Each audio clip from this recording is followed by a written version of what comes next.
Монгол Улсын шадар сайд Ган хуйг Баян-Онгор аймагт ажиллаж, аймгийн онцгой комиссийн өргөтгсөн хуралдаан зохион байгуулан гамшигын эрсдлийг бууруулах, урьдчилан сэргийлэх бодлого арга хэмжээг орон нутагтаа бодиттой хэрэгжүүлж, иргэдийн аюулгүй байдал, амнаас эд хөрөнгийг хамгаалах үйл ажиллагаанд онцгой анхаарч ажиллахыг даалгалаа. Зарим нутагт хавар өвлөөсөө илүү хатуу болдог. Хөр цас жиндүү өдрүүдийг ядрууд авсан мал хаврын хавсаргад уюутх нь илбэг. Тиймээс онцгой байдлын байгууллагт шаардлагатай зарим дэмжлэгийг үзүүлэх юм байна. Бэлчээрийн даацад тохирсон мал аж үргэлжлэх, малын үр шимийг нэмэгдүүлэх.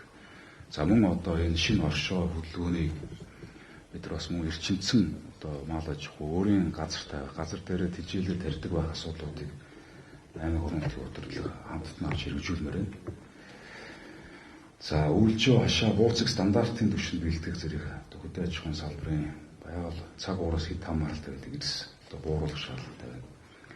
За мөн одоо малын хөлийн одоо датрыг орон нутаг аймаг сумдаа зүг зохистой тогтоомор. Одоо хэд олон дахин одоо мал бэлчээрийн даац хэтэрсэн байвал одоо хөрсөн датрыг нь тавих асуудал шийдмээр байна. 2025 онд нийт нутгаар зуншлаг харьцангуй сайн байжээ. Он гараад цаг агарын таатад нөхцөл байдал үргэлжилж байгаа боловч эх саруудад цаг агаар тогтворгүй байх төлөв гарсан байна. Эрсдлийн үнэлгээ хийхэд 4 суманд их эрсдэлтэй ангилалд багтжээ. Энэ нь зөвхөн сумдуудад хамаарч байгаа мэт боловч үүний цаана 3024 өрхийн 7084 хүн ам байна.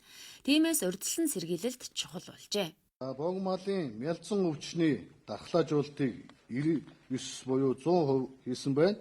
За хоньны цэцэг өвчний дархлаажуулалтыг 85% та. За архаг болон халдварт өвчнөөс өссөн сэргийлэх вакциныг 100%. За ариутгал халдваргүйжүүлэлтийг 85%. Шимэгч өвчнөөс өссөн сэргийлэх арга хэмжээг 89%. За туудгалтын арга хэмжээг 88%, боловсруулалтын арга хэмжээг 86%, додын эрсдэл өндөртөө байгаа 4 сумын даваа гүвэний нөхцөл байдлыг тодруулж бэлэн байдлыг хангуулж ажилласан байна.